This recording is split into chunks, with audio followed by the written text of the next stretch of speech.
Եվ այսպես,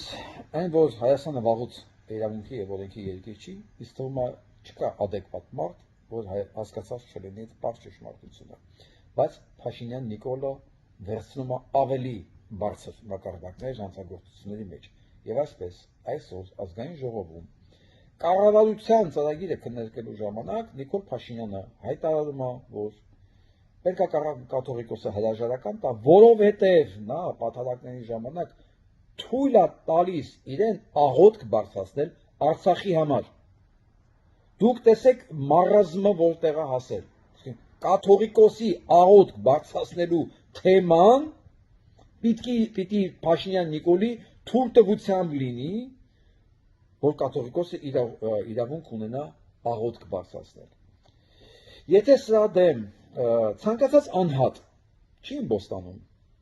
ինքը չի հասկանում, որ ինքը արդեն հասել է այն կետին, որից այն կողմ իրավական, բարոյական, արդեն անդունդն է եւ այլասերումն է, նշանակում է այդ կարգի քաղաքացին ոչ երկիր ունենալու իրավունք ունի, հա, ոչ էլ կարող է երազել դրա մասին, որովհետեւ իր համար փաստորեն օրենք իրավունքը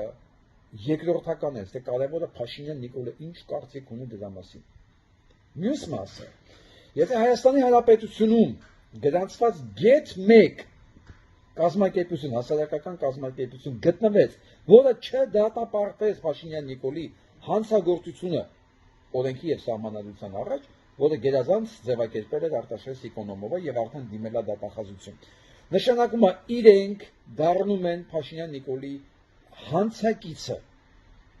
Սա հանցագործություն է։ Եվ կրոնի ազատության, եւ օրենքի, եւ խոսքի ազատության, խղճի ազատության, ով է վարչապետը, որ ինքը պետք է որոշի կաթողիկոսի աղոթքի տեքստը։ Կարող է մեկը պատկերացնել, որ մի օր Հայաստանի Հանրապետության ցանկացած վարչապետ կմեղադրի կաթողիկոսին Արցախի համար աղոթք բարձրացնելու համար։ Եթե մեկը սա վտանգները դեռ չի հասկացել ու համաձայն է ասում, նա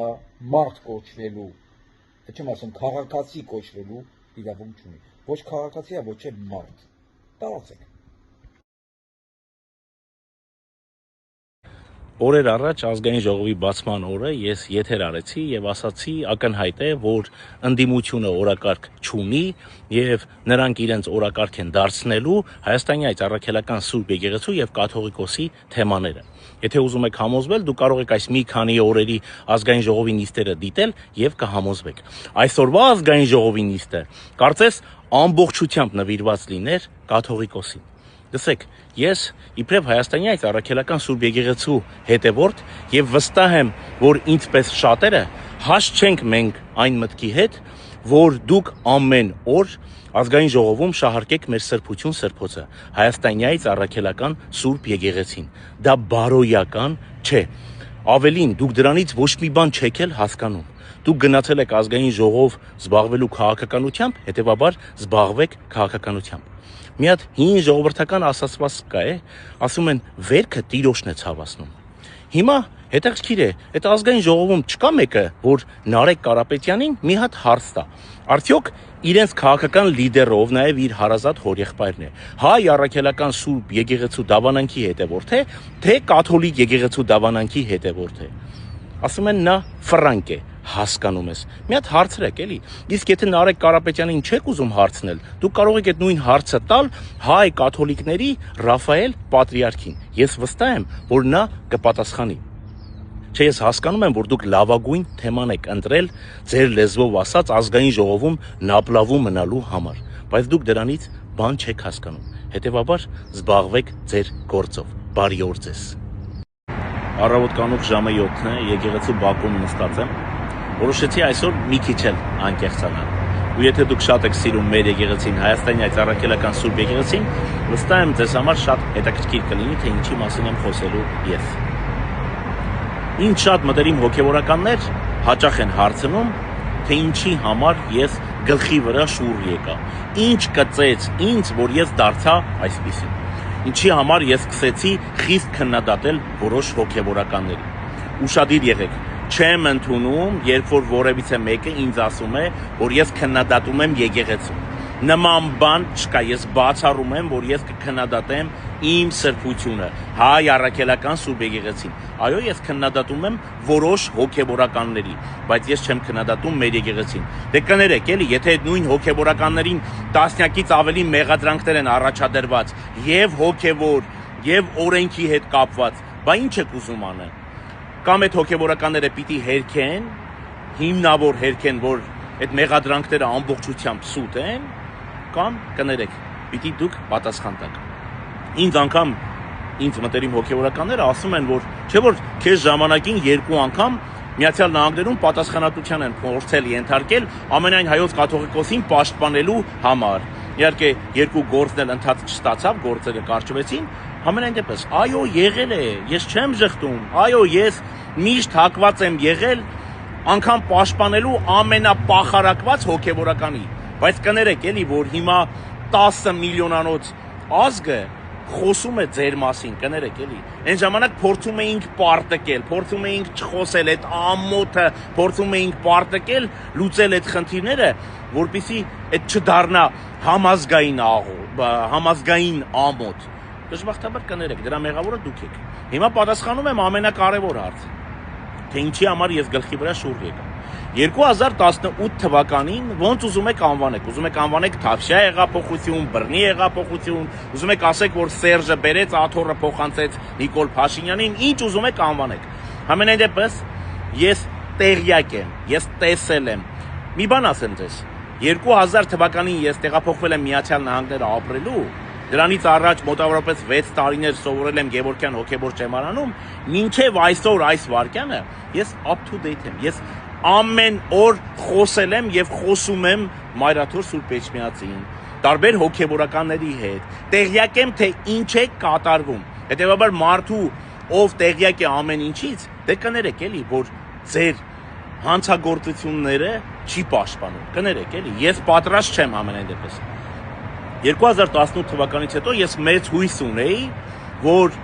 մենք իմաստություն ենք ունենալու եւ անկախանալու ենք։ Եթե նախկինում մեր դիմաց կար բազում կոմպրոմատներ եւ մեզ պարտադրում էին, որպեսզի մենք ենթարկվեինք իրենց, ես կարծում եմ, որ մենք 18 թվականից հետո այդ հնարավորությունը ունեինք չենթարկվելու ոչ մեկին, գործելու անկախ, բացառապես մնալու առաքելության մեջ, մեր հոգեվոր ծառայության մեջ, բայց փոխարենը մենք որոշեցինք դառնալ ամենաթունդ ընդդիմադիրը։ Ընդհուպ եկանք հանգանք նրան, որ մենք սկսեցինք գործել մեր պետության դեմ, ոչ թե Նիկոլ Փաշինյանի դեմ, այլ մեր պետության դեմ, եւ դժբախտաբար որոշ հոգեվորականներ անգամ սկսեցին օտար երկրի համար աշխատել։ Չկա տենց բան։ Հերքեք, ապացուցեք, որ չկա։ Բոլոր այն մեղադրանքները, այն տասնյակից ավելի մեղադրանքները, որոնք որ հնչել են ձեր հասցեին, հիմնավոր հերքեք։ Ողջ ազգին պատասխան տվեք։ Եթե չկան, ամոթ չի լինի մեզ համար, ինձ համար ամոթ չի լինի ներողություն խնդրելը, բայց եթե կան, դուք պարտավոր եք կներեք պատասխան տալու, եւ դրա մեղավորը ես չեմ, հանդիսանալով Հայաստանի այս առաքելական Սուրբ Եկեղեցու հավատացյալ հետևորդ, դրա համար ես պատասխան չեմ տալու։ Օրեր առաջ մի եպիսկոպոս ասում էր, դատում են ոչ թե կաթողիկոսին, այլ դատում են ողջ ազգին։ Դե կներեք էլի, ինչ չեն դատում, ես ինձ համար հիմա Բրբան քաղաքի մեր առաջնորդանի Սուրբ Ղևոն Եկեղեցու բակում նստած եմ։ Միգուցե դատում են ձեզ, որովհետև դուք եք հանցակից, դուք եք այդ գործողությունների մասնակից, բայց կներեք, ես մասնակից չեմ, ես երբեք իմ եկեղեցու եւ իմ հայրենիքի դեմ չեմ գործել, կամ կան խնդիրներ, կամ այդ մեղադրանքները ճիշտ են ու դուք պիտի պատասխան տաք, կամ էլ հիմնավոր հերքեք։ Կներեք, որ այսօր երևի մի քիչից ավելի շատ անկեղծացա։ Բարի օր ձեզ։ Հայաստանի Հանրապետության մի շարք քաղաքացիներ, ովքեր որ զբաղվում են առևտրով կամ բեռների փոխադրումով, փաստացի հենց այս պահին մեծ խնդրի առաջ են կանգնած։ Ու ես պիտի խնդրեմ ձեզ, որ հնարավորինս շատ տարածենք այս տեսանյութը, որպեսզի Հայաստանի Հանրապետության պատկան մարմինները մեկ վայրկյան առաջ տեղեկանան այս խնդրի մասին եւ անհապաղ լուծումներ գտնեն։ Հենց այս պահին, իհարկե, արդեն մոտավորապես 1 ամսից ավել է, Ռուսաստանից եկող բոլոր բեռնատար մեքենաները Լարսի սահմանակետով անցնելուց նրանցից ապօրինաբար գանձում են կանխիկ $2300։ Հետո երբ այդ բեռնատար մեքենաները անցնում են արդեն Վրաստանի տարածք, մի հատ էլ վրացիներն են $1800 կրկին ապօրինաբար նրանցից վերցնում, որպեսզի թույլ տան, որ այդ բեռնատար մեքենաները անցնեն Հայաստանի Հանրապետություն։ Հիմա էլ արդեն դրանց գումարվել է փոթի սահմանակետը, իհարկե փոթիով արդեն ուղիղ Չինաստանից են ապրանքներ բերում եւ հատկապես շորեղենի եւ կոշիկների վրա մեծ խնդիրներ են առաջացնում։ Փաստացի բեռները չեն տալիս այդ փոխադրող ընկերություններին, որպեսզի բեռները գան հասնեն Հայաստան։ Ինչի եմ ես բարձրաձայնում այս խնդիրը, որովհետեւ այն մարդիկ, ովքեր հենց այս պահին խնդիր ունեն, ռիսկ չեն անում բարձրաձայնել, որովհետև մարդիկ վախենում են, որ ավելի մեծ խնդիրների առաջ կկանգնեն, բնականաբար հասկանում եք, չէ,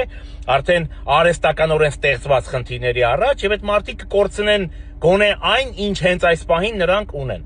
Հետևաբար, քանի որ իմ Facebook-յան եւ Instagram-յան էջին հետևողների մեջ շատ են նաեւ բարձրաստիճան պաշտոնյաները, ես խնդրում եմ, հարգելի պաշտոնյաներ, փոխանցեք պատկան մարմիններին, որ մեծ խնդիրներ են առաջացնում առևտրով զբաղվողների եւ այդ բեռները փոխադրող ընկերությունների համար։ Եվ ես խնդրում եմ ձեզ, որպեսզի հնարավորինս արագ լուծումներ գտնեք, որպեսզի մեր հայրենակիցները ավելորդ գումարներ չկորցնեն։ Առայժմ այսքանը։ Բարի օր ձեզ։